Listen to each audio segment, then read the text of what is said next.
Olá, sétimo ano, e aí, tudo bem? Vamos na nossa aula de língua portuguesa. Sou o professor Wesley e hoje nós vamos corrigir a prova do terceiro bimestre.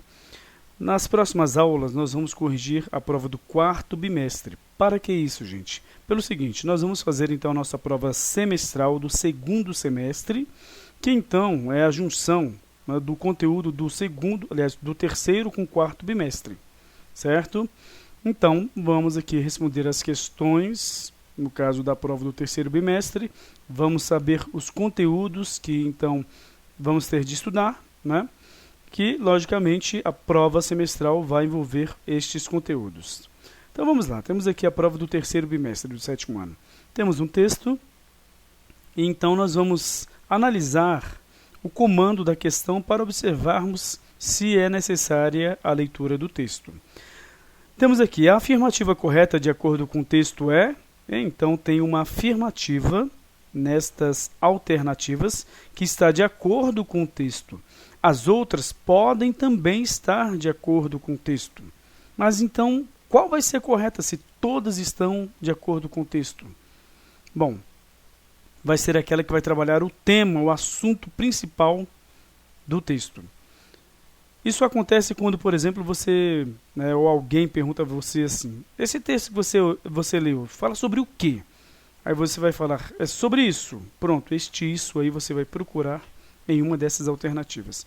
Mas também pode ser que, conforme o texto, gente, né?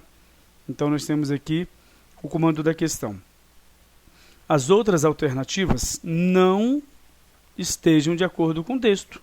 Então no caso, questões de interpretação de texto são formuladas desta forma. Todas podem estar de acordo com o texto e você vai marcar aquela que então fala do assunto principal do texto, ou somente uma vai estar em acordo com o texto e as outras não.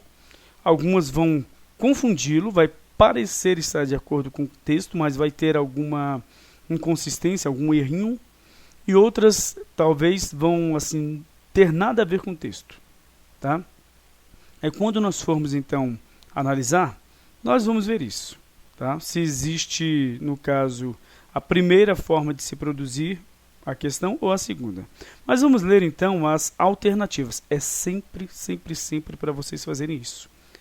Leiam o comando, leiam as alternativas e depois vocês vão ler o texto, porque vocês já vão procurar, na verdade, a alternativa que você vai marcar o X.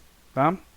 Temos aqui então o Censo da Vida Marinha, realizado por diversos países, já detectou as inúmeras espécies existentes nos oceanos que estão sendo catalogadas e estudadas. Então, será que isso já aconteceu?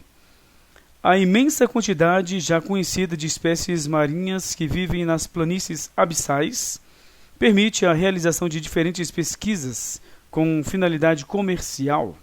Será que é isso? O mar oferece várias riquezas que podem ser exploradas, mas não em grandes quantidades devido ao número reduzido de indivíduos marinhos presentes nas profundezas. Isso está certo. A descoberta de um número maior de espécies favorece a pesca no Brasil, país com diversidade e também com grande quantidade de recursos pesqueiros. Ou os estudiosos da vida marinha ignoram a variedade de espécies que estão sendo exploradas, mas não cientificamente ou na área comercial. Bom, então vamos ler para então procurarmos a alternativa correta. Temos aqui. A fronteira da biodiversidade é azul. Atrás das ondas, mais do que em qualquer outro lugar do planeta, está o maior número de seres vivos a descobrir. Os mares parecem guardar as respostas sobre a origem da vida e uma potencial revolução para o desenvolvimento de medicamentos, cosméticos e materiais para comunicações. Sabemos mais sobre a superfície da Lua e de Marte do que do fundo do mar. Os oceanos são hoje o grande desafio para a conservação e o conhecimento da biodiversidade, e os especialistas sabem que ela é muitas vezes maior do que hoje conhecemos. Das planícies abissais, o verdadeiro fundo do mar, que ocupa a maior parte da superfície da Terra, vimos menos de 1%. Já está respondendo alguma alternativa, tá? Hoje sabemos que essa planície, antes considerada estéril, está cheia de vida. Nos últimos anos, não só se fizeram novos registros, como também se descobriram novas espécies de peixes e invertebrados marinhos, como estrelas do mar, corais, lulas e crustáceos. Em relação à pesca, porém, há más notícias. Pesquisadores alertam que diversidade não é sinônimo de abundância. Há muitas espécies, mas as populações, em geral, não são grandes. A mais ambiciosa empreitada para conhecer a biodiversidade dos oceanos é o Censo da Vida Marinha, que reúne 1.700 cientistas de 75 países e deverá estar pronto em 2010. Sua meta é inventariar toda a vida do mar, inclusive os micro-organismos, grupo que representa a maior biomassa da Terra. Uma pequena arraia escura, em forma de coração, é a mais nova integrante da lista de peixes brasileiros. Ela foi coletada entre os estados do Rio de Janeiro e do Espírito Santo, a cerca de 900 metros de profundidade.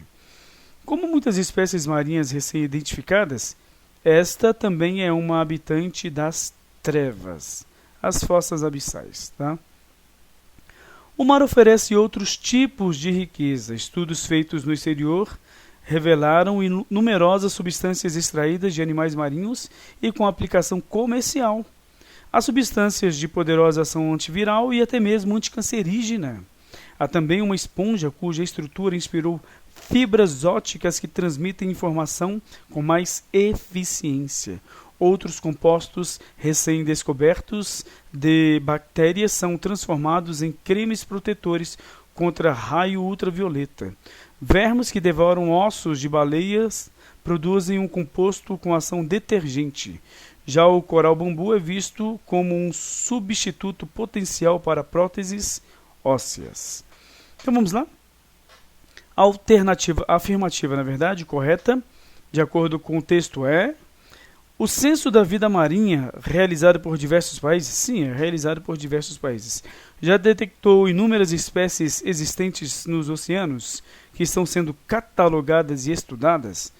Olha, aqui está dizendo que, na verdade, haveria isto ainda aconteceria. Por quê?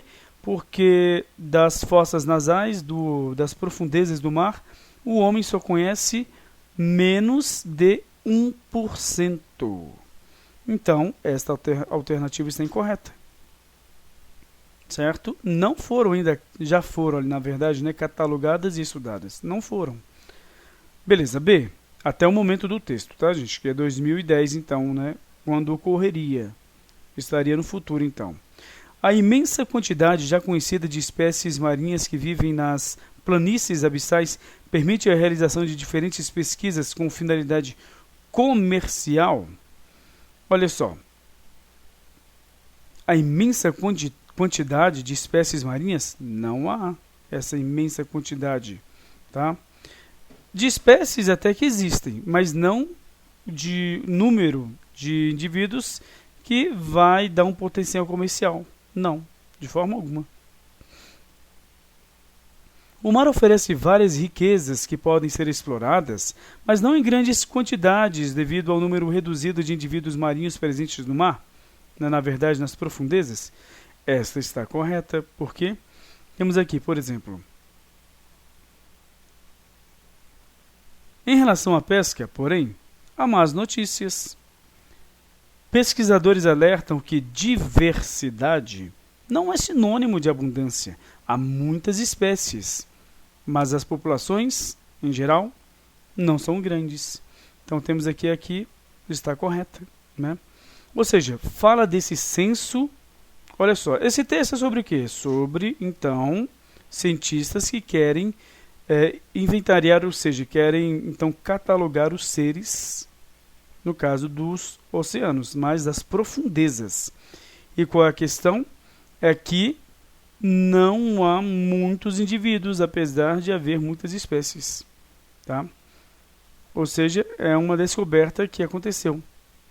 Assim, então, o mar oferece, logicamente, várias riquezas que podem ser exploradas, mas não em grandes quantidades. Por quê? Porque há realmente um potencial comercial? Há, conforme aqui o último parágrafo, né? De animais que têm várias, então, funções que poderiam trazer, no caso, uma revolução à indústria, ao comércio em si. Achamos a que queremos. É a C. Beleza? Então vamos lá. Temos aqui D. A descoberta de um número maior de espécies favorece a pesca no Brasil, país com diversidade e também com grande quantidade de recursos pesqueiros. Nem se fala disso aqui. Então, olha só. Eu até respondi de forma incorreta esta questão. Por quê? Por exemplo, para vocês que então não têm muita experiência em responder questões assim de interpretação, vocês leem todas e já vão nas que então não tem nada a ver, caso você fique com dúvida entre uma e outra. Essa daqui não tem nada a ver, não está falando, o texto não é sobre que o Brasil, por exemplo, que tem um potencial, né, bastante interessante na quantidade de recursos pesqueiros, né? Então dizendo que a descoberta favorece o Brasil, não tem nada a ver isso aqui. Na E, os estudiosos da vida marinha ignoram a variedade de espécies? Não, de forma nenhuma. O texto deixou isso bem claro. Que estão sendo exploradas, mas não cientificamente ou na área comercial. Nada a ver isso daqui. Essas duas aqui. Vou colocar em amarelo. Essas outras aqui podem até confundi-lo, né? Essas aqui em azul. Opa, só que não ficou, né? A imensa quantidade já conhecida de espécies marinhas que vivem nas planícies abissais permite a realização de diferentes pesquisas? Sim, mas o texto, a ideia central do texto é de pesquisas com finalidade comercial? Não. Não é essa a intenção de se inventariar, então, porque o texto fala sobre contar, inventariar, catalogar as espécies e os indivíduos então presentes ali, tá? Na verdade, mais as espécies, né? Ou seja, não tem nada a ver isso daqui. O censo da vida marinha, aliás, é somente aqui que torna a questão incorreta. Ou seja, já te traz uma certa dúvida, não é? Agora, o censo da vida marinha realizado por diversos países já detectou inúmeras espécies existentes nos oceanos? Sim, tá certo, não é? Que estão sendo catalogadas e estudadas? Olha, na verdade, o problema é esse daqui. Ó, isto, conforme o texto, ainda iria acontecer. Então, este é o problema. É de acordo com o texto. De acordo com o texto, na verdade, não. Tá? E isso, logicamente, nas fossas nasais. Tá bom? Nasais não. Abissais. Sabe, nasais é aqui, ó. Nariz. Tô doido. Beleza? Então, nós temos o que aqui? Temos, logicamente, né, uma inconsistência, porque o texto, ele, observe, é anterior a 2010. E esta, então, empreitada, como eles falam aqui, ainda não tinha acontecido. Se conhecia menos de 1%, né, então, do verdadeiro fundo do mar. Certinho? Ou seja, a parte mais funda do mar. Certo? Então, beleza, gente. Vamos passar à próxima questão, então. Vamos à questão aqui 2. Separe o sujeito. Opa! Agora nós vamos, então, estudar sujeito e predicado. E escreva-os nos lugares indicados. Tá? Bom, vamos lá, então. Nós estudamos os sujeitos, tá? Os tipos de sujeito. Quais os tipos de sujeito que existem? Existe o sujeito simples, aquele em que o núcleo, todo sujeito vai ter um núcleo. Tá? Nós vamos ver isso aqui quando fizermos então a análise das frases. Quando houver somente um núcleo, uma palavra que, por exemplo, se refere a quem, né, o verbo então está se remetendo, então você tem um sujeito simples. Sujeito composto quando você tem duas palavras. Por exemplo, eu.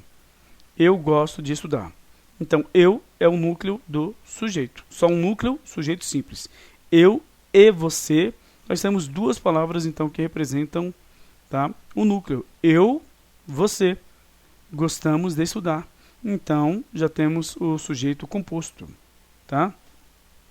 Temos também o sujeito que ele é determinado, né? Você consegue dizer quem é que pratica a ação do verbo, ou a quem o verbo se refere, e, na verdade, ele vai estar, vamos dizer assim, escondido. É chamado de o sujeito desinicial, aquele que vai, então, se referir à desinência do verbo. Por exemplo, gosto de estudar. Quem? Tu gosto? Nós gosto? Vós gosto? Não. Eu gosto de estudar. Então, nós temos aí o sujeito, tá? Representado pela palavra eu, mas não está escrita e nem é pronunciada. Gosto de estudar. Sujeito, então, indeterminado. Nós temos o sujeito desinicial. E aí há o sujeito indeterminado, tá? O sujeito indeterminado é aquele que vai estar na terceira pessoa do plural sem identificar a quem se refere. Eles vieram aqui hoje. Eles quem? Você não sabe a quem se refere, tá? Procuraram você aqui hoje. Quem? Se você falar eles, você determinou. É sujeito simples, tá? Então, procuraram você hoje. Vieram aqui atrás de você hoje. Então, é o sujeito indeterminado que é, então, construído a partir da terceira pessoa do plural, isso o verbo, sem que haja uma palavra, um núcleo escrito ou que é, então, falado. Tá? Existe também o sujeito que vai ser, então, indeterminado com a terceira pessoa do singular mais o C, o índice de indeterminação do sujeito. Tá? Isso vai ocorrer com os verbos transitivos indiretos, intransitivos e de ligação. Precisa-se de empregados. Quem é que precisa de empregado? Você não sabe, é indeterminado. Na terceira pessoa do singular, com o C, que é o pronome indefinido. Ou então, vive-se feliz aqui. Quem é que vive feliz aqui? Não dá para saber, é indeterminado. Tá? Ou, por exemplo, deixe-me ver aqui um verbo de ligação que é muito difícil, muito complicado. Um exemplo assim. Permanece-se feliz aqui. Então, quem é que permanece feliz aqui? Não dá para saber. Tá bom? Ou seja, nós temos então este sujeito. Só que ele se confunde com o sujeito simples de um outro C, que é a chamada, então, o pronome passivador, a partícula passivadora, chamada partícula passivadora. Por exemplo, construiu-se um prédio. Então, um prédio foi construído, ou construíram-se prédios. Ou prédios foram construídos. Por que eu fiz a concordância? Construiu-se um prédio, ou construíram-se prédios. Porque prédio é o sujeito. Prédios foram construídos. Você não consegue isso com os verbos transitivos indiretos, intransitivos e de ligação. Tá? Eu sei que vocês têm todos esses conteúdos, porque eu enviei a vocês. Né? Quem tiver dúvida, então estude. Certo? Estude mais. Só que vamos ver se as dúvidas ficarão, porque nós vamos corrigir aqui os exercícios. Olha só. Nilson doido é muito bom de violão e outros instrumentos de corda.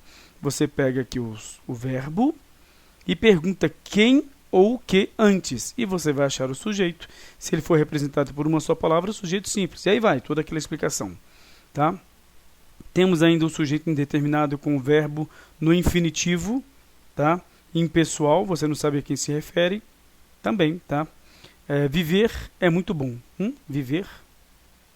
Não dá para saber a quem se refere, né? Temos, por exemplo, também, né, além de todas essas situações de sujeito, né, algumas formações importantes, referente, por exemplo, à oração sem sujeito. São verbos impessoais que, então, não vão ter o sujeito que pratica a ação a quem o verbo se refere, ao que. Tá? Mas vamos analisar aqui o Nilson doido. Então você achou que o E pergunta o que ou quem antes. Quem é muito bom de violão e outros instrumentos de corda? Nilson doido. Mas é só o Nilson? É só o Nilson doido. Então o sujeito simples. O sujeito Nilson doido.